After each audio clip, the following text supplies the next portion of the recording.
The poor ego has a still harder time of it. It has to serve three harsh masters, and it has to do its best to reconcile the claims and demands of all three.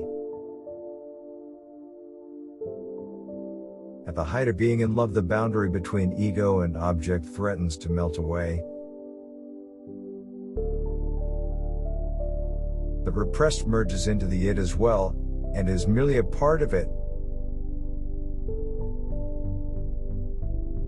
Originally, the ego includes everything. Later, it detaches from itself, the external world. There is no doubt that the resistance of the conscious and unconscious ego operates under the sway of the pleasure principle. The ego represents what we call reason and sanity, in contrast to the id, which contains the passions. Neurosis is the result of a conflict between the ego and its id. A transference neurosis corresponds to a conflict between ego and id.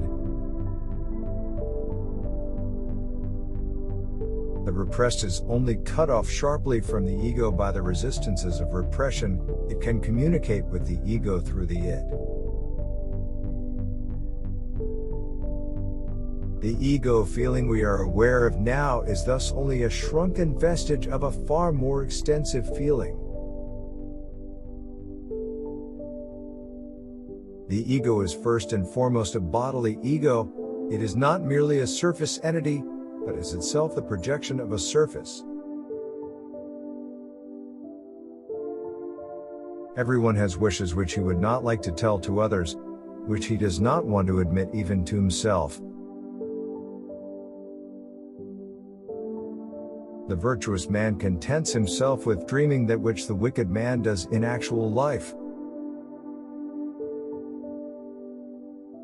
We are what we are because we have been what we have been. Dreams may be thus stated: they are concealed realizations of repressed desires. Dreams with a painful content are to be analyzed as the fulfillments of wishes. Dream disfigurement then turns out in reality to be an act of the censor.